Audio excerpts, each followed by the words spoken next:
दूर भागने का जरूरत नहीं है। लोगों के मन में एक ही मतलब सवाल है, उस जगह पर जल ढालने के लिए जाऊंगा तो देवता ज्यादा प्रसन्न होंगे। मेरे चैनल के प्रिय दर्शक, देवता हर स्थान पर विराजमान है। लोग रामायण, महाभारत, पुराण, उपपुराण देखने के बाद, पढ़ने के बाद भी अंधविश्वास, कुसंस्कार के पीछे भागते हैं और पुराना बात भूल जाते हैं। शांति से अपने घर में बैठो, भोलेनाथ को जल चढ़ाना है, एक लोटा जल चढ़ाओ, उससे ही भगवान प्रसन्न होंगे। यदि तुम्हारे मन में श्रद्धा, भक्ति, समर्पण भाव होता है तो आगे वीडियो के अंदर जो बता रहा हूँ उसे ध्यान से सुन लो। एक घाट में मैंने देखा, साधारण यात्री के लिए जो किराया है 7 रुपए, कावड़ यात्रा के यात्रियों के लिए 10 रुपए किराया लिया जा रहा है। ठीक है ना। तो ये बहुत अद्भुत एक विषय मुझे लगा। प्राचीन समय में तीर्थ का कर लिया जाता था। मुगलों के समय एक बहुत ही पॉपुलर टैक्स का जो नाम था वो जिजिया कॉर, जिजिया टैक्स। अंग्रेजों के समय में पिलग्रिम टैक्स था।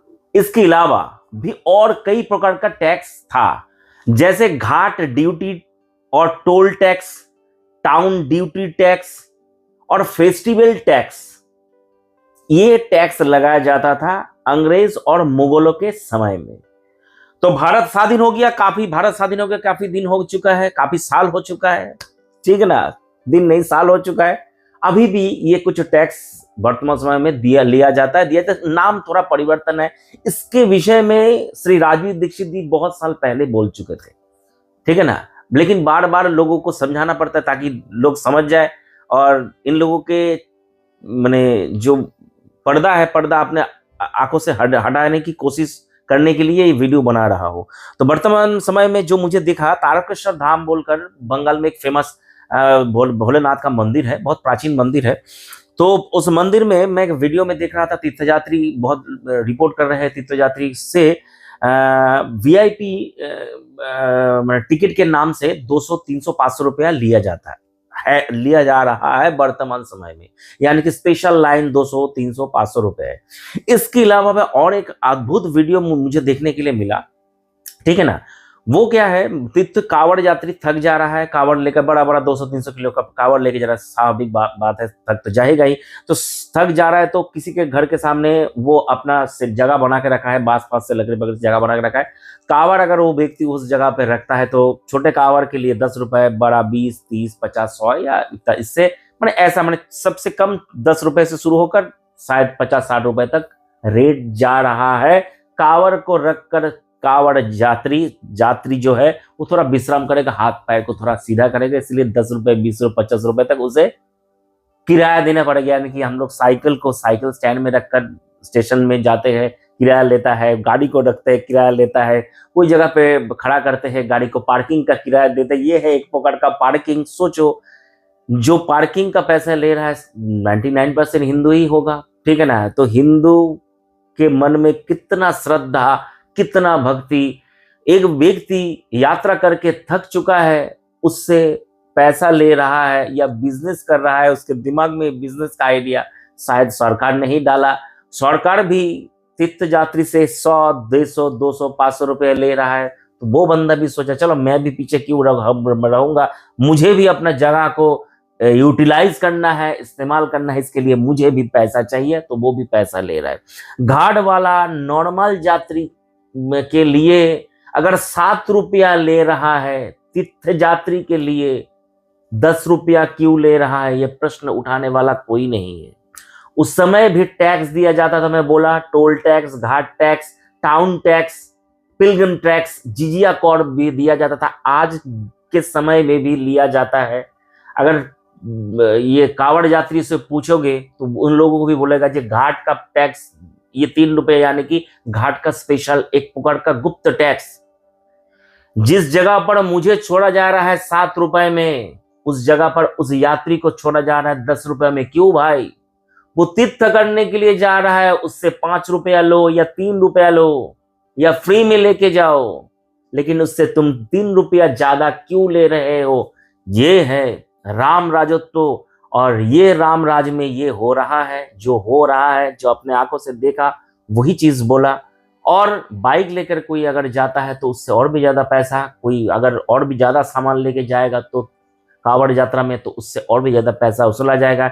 जिस सिंगल एक व्यक्ति का खर्चा मैं बताया, घाट का पार होने में 10 रुपये लगेगा एक व्यक्ति का, जितना सामान होगा उससे उतना ही ज्यादा पैसा वसूला जाएगा। पहले पार्ट में मैं बोला था लोग अभी बड़े बड़े बर्तन में जल लेके जा रहे हैं भोलेनाथ को प्रसन्न करने के लिए। जितना ज्यादा जल उतना ही ज्यादा प्रसन्न होंगे, उतना जल्दी प्रसन्न होंगे। क्या भोलेनाथ भी ऐसे करने लगेंगे जितना ज्यादा जल होगा। ठीक है, अगर मेरे ऊपर से बहुत ज्यादा पानी गिर जाएगा तो मैं सांस लेने में असुविधा ऐसे करने उठूंगा तो भोलेनाथ ऐसे भाभा बोल बेटा, मैंने भोलेनाथ के ऊपर में इसके याद आया, भस्मासुर का कहानी याद आया। भोलेनाथ भस्मासुर को आशीर्वाद दिया था तो वो बोला बाबा अभी तुम्हारे सर पे ही हाथ रखकर मैं देखूंगा तुम्हारा आशीर्वाद में दम है कि नहीं। तो इसलिए ये भी कहानी वैसे ही है।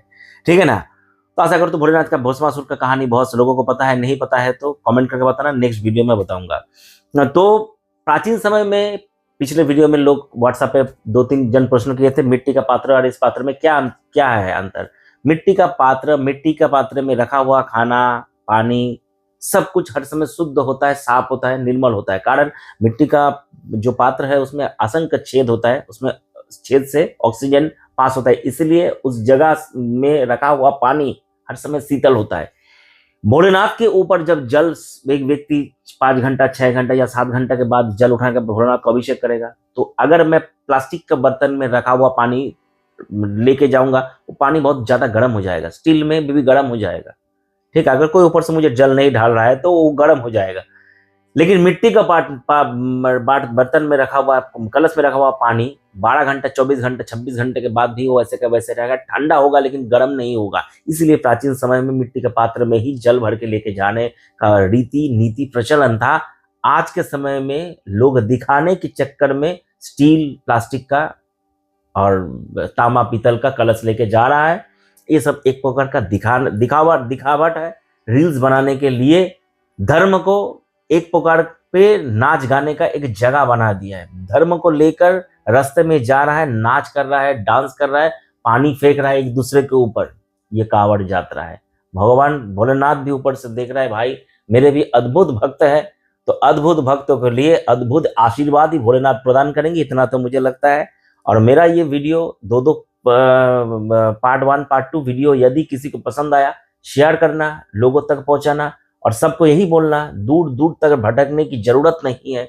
अपने घर में नजदीक कोई शिवालय में जाकर श्रद्धा भक्ति समर्पण भाव से भोलेनाथ को 2 घंटा 4 घंटा 10 घंटा तक बैठकर सेवा करे, अभिषेक करे, मंत्र जाप करे, स्तोत्र पाठ करे, कवच पाठ करे, उपवास करे, रात दिन भोलेनाथ के मंदिर में बैठकर जो भी साधना करना है, एक पैर के ऊपर साधना करे, उपवास करे, जग कर भोलेनाथ को प्रसन्न करने की कोशिश करे, जो भी करे, ठीक है, जो भी साधना इच्छा हो करे, लेकिन अपने नजदीक शिवालय में बैठकर करे।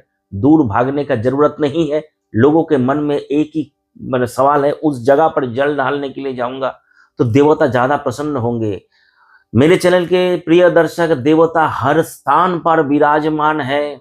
लोग रामायण महाभारत पुराण उपपुराण देखने के बाद पढ़ने के बाद भी अंधविश्वास कुसंस्कार के पीछे भागते हैं और पुराना बात भूल जाते हैं।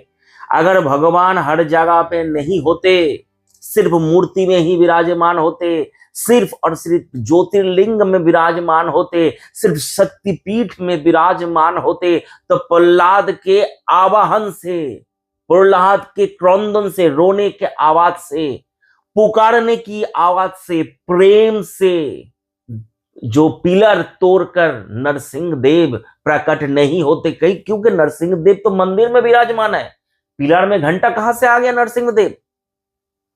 ये तो हो नहीं सकता। भोलेनाथ सिर्फ और सिर्फ काशी में विराजमान है, मेरे घर में तो आ नहीं सकते क्योंकि वो तो काशी में विराजमान है। ठीक है ना। केदारनाथ में विराजमान है, सोमनाथ में विराजमान है, वो तो अपने घर के नजदीक मंदिर में आ नहीं सकते क्योंकि भोलेनाथ वहां पे बैठता है, यहाँ पे नहीं। उनका जगह माने दरबार वहीं पे लगता है, बाबा जी का दरबार। यदि किसी के मन में इतना माने यही सोच है तो सोच को बदल नहीं सकता। यदि मेरा सोच या विचार या भावना से कोई सहमत है तो कमेंट करके बताएं और वीडियो को शेयर करें और यही सोच आगे तक लेके जाए, लोगों तक यही सोच को पहुंचाए, ना भटके, ना मारामारी करे, ना परेशान हो। मैं देखता हूं जो 325 21 किलो 22 किलो लेकर ये जो व्यक्ति जा रहा है, आगे चल के ये व्यक्ति को कितना ज्यादा कठिन समस्या होगा ये सोच नहीं सकता। ये सोच नहीं सकता आगे चल के कितना कठिन समस्या। ये दिखावट के लिए, वीडियो के लिए, या कोई रिकॉर्ड बनाने के लिए ये जो जा रहा है, ये कोई साधना नहीं है। ये कोई साधना नहीं है और कोई खेल नहीं है। साधना करना है तो पहले इसको प्रैक्टिस करना चाहिए। इसे लंबे समय तक अभ्यास करते करते प्रैक्टिस करने के बाद तुम एक दिन सिद्ध हस्त होते हो। लेकिन आज के समय में लोग क्या कर रहे हैं, क्या बोल रहे हैं, मुझे समझ में नहीं आया। वीडियो को समाप्त करता हूं, फिर से एक नया वीडियो लेकर जल्दी मिलूंगा। तब तक चैनल के साथ बने रहिए और दो चैनल है, वीडियो देखें, पसंद आए लाइक शेयर सब्सक्राइब करें। हरिओम तत्सत।